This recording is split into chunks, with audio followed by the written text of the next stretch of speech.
গুইসাপ জাতীয় একটা প্রাণীর কথা সহিহ বুখারীতে এসেছে, যেটা আমাদের বাংলাদেশে অনেক এলাকায় সান্ডা বলে থাকে। তো এই গুইসাপ জাতীয় প্রাণী খাওয়া কিন্তু হারাম নয়। আমরা সহিহ বুখারীর বর্ণনায় জেনেছি যে আল্লাহ রাসূল সাল্লাল্লাহু আলাইহি ওয়াসাল্লামের স্ত্রী মাইমুনা রাদিয়াল্লাহু তাআলা আনহার বাসায় আল্লাহ রাসূল সাল্লাল্লাহু আলাইহি ওয়াসাল্লাম সহ অনেক সাহাবারা খেতে বসেছিলেন। সেখানে একটা প্লেটে গুইসাপকে ফ্রাই করে দেওয়া হয়েছিল। তো রাসূল সাল্লাল্লাহু আলাইহি ওয়াসাল্লাম খেয়াল না করে সাধারণ গোশত মনে করে সেখানে তিনি হাত দিচ্ছিলেন। তখন অনেক সাহাবারা, মহিলা সাহাবারা বললেন, ইয়া রাসূলুল্লাহ, এটা তো দব, এটা তো গুইসাপ। এই কথা শুনে আল্লাহ রাসূল সাল্লাল্লাহু আলাইহি ওয়াসাল্লাম সেখান থেকে হাতটা সরিয়ে নিলেন। তো এই দৃশ্য দেখে খালিদ ইবনে ওয়ালিদ রাদিয়াল্লাহু তাআলা আনহু উনি জিজ্ঞেস করলেন, ইয়া রাসূলুল্লাহ, গুইসাপ খাওয়া কি হারাম?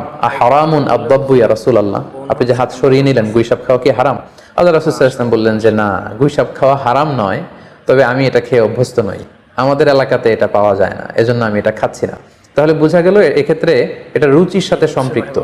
সো গুইসাপ হালাল বলে যে গুইসাপ আমাদেরকে খেতে হবে, সান্ডা আমাদেরকে খেতে হবে, এমন কোনো কথা নেই। আপনার যদি রুচিতে কুলায় আপনি খাবেন, আর রুচিতে যদি আপনার না আসে তাহলে আপনি খাবেন না।